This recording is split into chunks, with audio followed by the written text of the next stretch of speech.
আসসালামু আলাইকুম রহমতুল্লাহি ওবরাকাতুহু। সম্মানিত দর্শক, জনাব তারেক রহমান সাহেব বাংলাদেশের প্রধানমন্ত্রী এবং ক্ষমতা গ্রহণ করেছেন মাত্র ১ মাস হলো।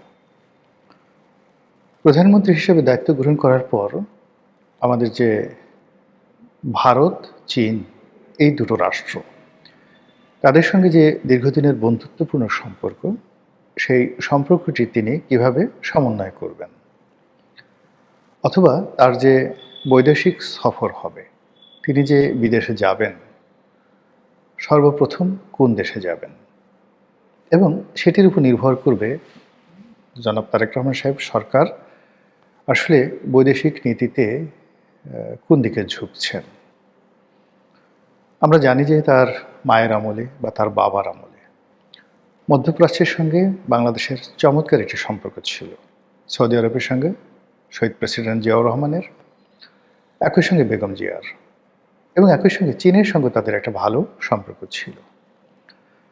আর শহীদ প্রেসিডেন্ট জিয়াউর রহমানের জামানাতে তিনি প্রথম দিকে ভারতের দৃষ্টি লাভ করেছিলেন এবং ভারতের গ্রিন সিগন্যাল তিনি পেয়েছিলেন।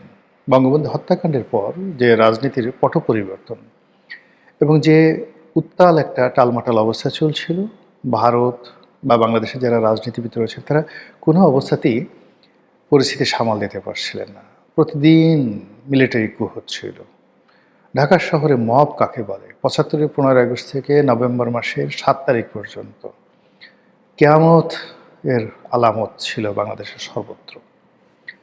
তো সেই জায়গাতে যখন অলৌকিকভাবে এবং অনিবার্যভাবে ৭ই নভেম্বরের বিপ্লবের নায়ক হিসেবে জিয়াউর রহমান সম্মুখ সারিতে এলেন, তখন ভারতের কাছে দুটো অপশন ছিল। কর্নেল তাহেরকে সমর্থন দেওয়া, জাসদকে মেনে নেওয়া। জাসদ তাদের সৃষ্টি, জাসদ কিন্তু ভারতের সৃষ্টি। আর দ্বিতীয় হলো যে জিয়াউর রহমানকে প্রমোট করা। তারা কিন্তু জিয়াউর রহমানকে প্রমোট করেছিলেন। আজ যেভাবে তারেক রহমান সাহেবের সঙ্গে ভারত আছে, ওই সময়টাতেও ভারতের প্রমোশনে কিন্তু জিয়াউর রহমান সাহেবকে আমরা আজকের এই অবস্থায় দেখতে পাই। কিন্তু যেটি পরবর্তীতে হয়ে গেছে সেটি হলো, যদি কারো আত্মমর্যাদা বোধ থাকে, ঘাড় বাঁকা থাকে, তারা আসলে শেষ অবধি দিল্লির সঙ্গে বন্ধুত্ব রাখতে পারে না, যেভাবে বঙ্গবন্ধু পারেনি। ফলে বঙ্গবন্ধুর মৃত্যুর জন্য অনেকে ভারতকে দায়ী করেন, যেটা শেখ হাসিনা পারেননি। শেখ হাসিনার পতনের জন্য অনেকে ভারতকে দায়ী করেন, সেই কাজটি জিয়াউর রহমানও পারেননি। ফলে জিয়াউর রহমানের মৃত্যুর সঙ্গে ভারতের কনস্পিরেসি এবং একই সঙ্গে হুসাইন মোহাম্মদ এরশাদের যে অভ্যুত্থান এবং পুরোটা সময় জাতীয় পার্টিকে আজ অবধি ভারত যেভাবে ছায়া দিয়ে রেখেছে, এটা কেবলমাত্র জাতীয় পার্টি এরশাদ, রওশন এরশাদ, জিএম কাদেরের পক্ষে সম্ভব। এখন তারেক রহমান সাহেব কি এই যে ভারতের যে বন্ধুত্ব, এখন অবারিত বন্ধুত্ব, এই বন্ধুত্বকে তিনি এরশাদের মতো ব্যবহার করবেন বা পারবেন, নাকি শেখ হাসিনা, তার পিতা জিয়াউর রহমান অথবা বঙ্গবন্ধুর মতো ব্যবহার করতে গিয়ে শেষ পর্যন্ত এলোমেলো করে ফেলবেন? এটা একটা $1,000,000 বা $1,000,000 প্রশ্ন। দ্বিতীয় যে বিষয়টি হলো যে আমাদের জন্য, ব্যবসা বাণিজ্যের জন্য চীন অনিবার্য একটি দেশ।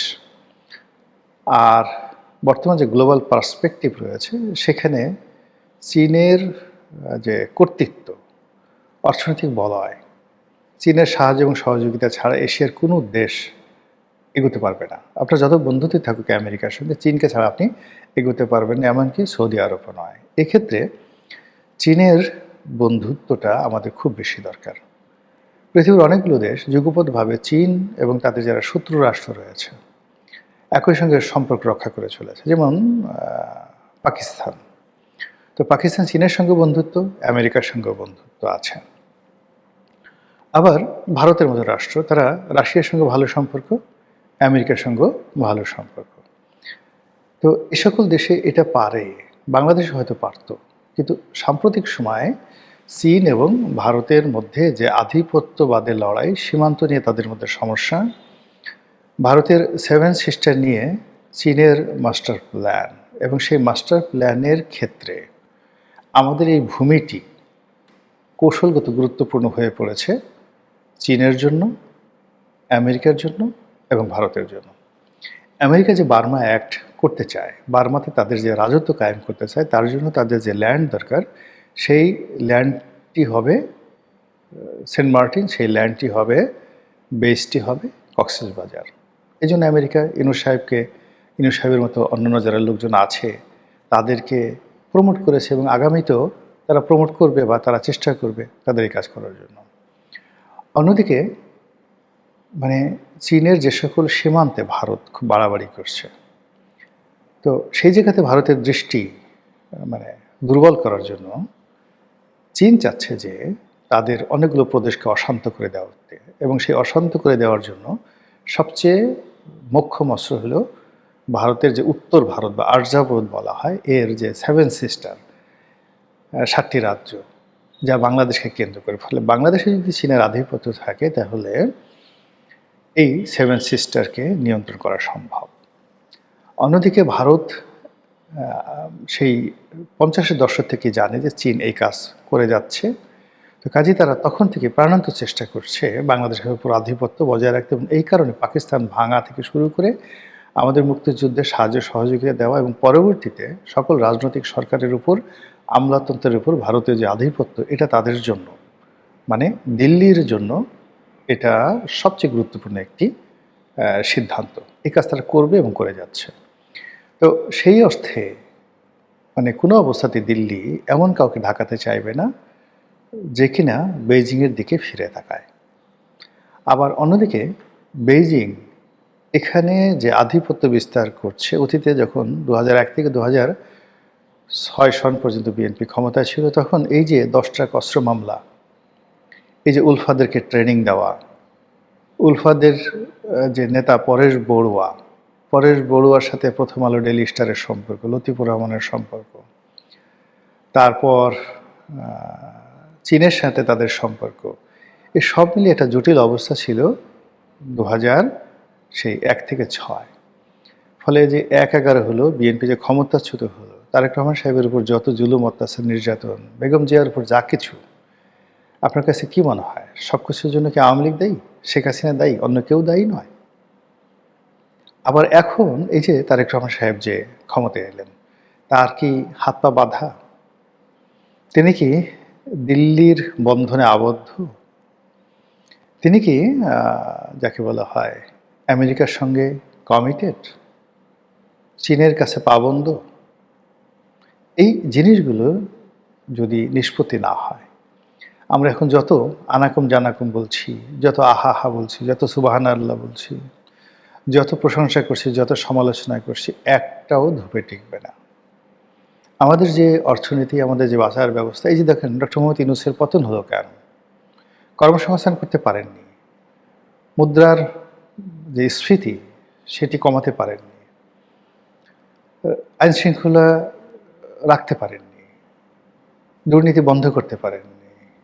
ঠিক সেম কাজটি তারেক রহমান সাহেবের জমানাতে আরও বেশি হওয়ার সম্ভাবনা বেশি।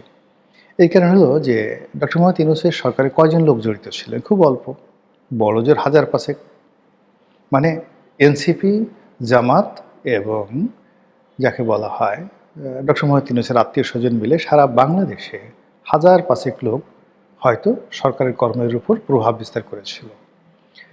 এখন বিএনপির যে লোকজন আছে, কম করে হলো 50 লাখ লোক ক্ষমতাধর। কেউ ময়লার বাক্সের ক্ষমতাধর, কেউ দান বাক্সের ক্ষমতাধর, কেউ ছিনতাই মার্কেটের ক্ষমতাধর, কেউ ক্লাব পাড়ার ক্ষমতাধর, কেউ ফুটবল টিমের ক্ষমতাধর, সব মিলিয়ে 50 লাখ লোক। এবং তারা যদি মানে পার পিস 10 টাকা করে চাঁদাবাজি করে, কত টাকা চাঁদা হয়? এটা নিয়ন্ত্রণ করার জন্য, দমন করার জন্য যে রাজনৈতিক প্রজ্ঞা দরকার, যে কূটনৈতিক স্থিতিশীলতা দরকার, যে সাপ্লাই এবং ম্যানেজমেন্ট দরকার, সেটা যদি তারেক রহমান সাহেব না পারেন, তার জন্য ক্ষমতায় 1 বছর টিকে থাকা খুব কঠিন একটা বিষয় হয়ে পড়বে। শেখ হাসিনা এটা পেরেছিলেন। ফলে কি হলো, তার লোকজন দুহাতে চুরি করেছে, টাকা পাচার করেছে, কিন্তু তার অর্থনীতিতে গতি ছিল, ব্যাংকগুলো লুটপাট করে শেষ করে দিয়েছে। তারপরেও মানুষজনের অভাব ছিল না, বাজারে পণ্যের কোনো ঘাটতি ছিল না, মানুষের পকেটে টাকার কোনো অভাব ছিল না। একদিকে চুরি হচ্ছে আর একদিকে পূর্ণ হয়ে যাচ্ছে।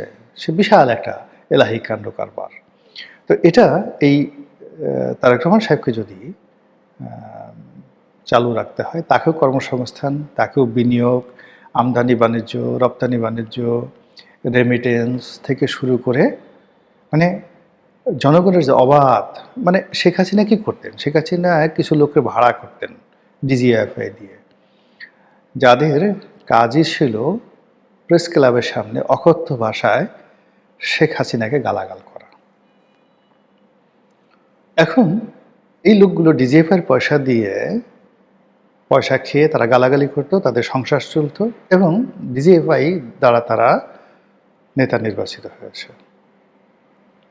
আবার সেই শেখ হাসিনার সেই যে আমলে শেখ হাসিনার ভাড়া করার লোকজন এখন কে কোথায় কোন পর্যায়ে আছেন, আপনারা মোরাল্লে যারা সচেতন গুনে গুনে বলে দিতে পারবেন, কিচ্ছু বলার দরকার নাই।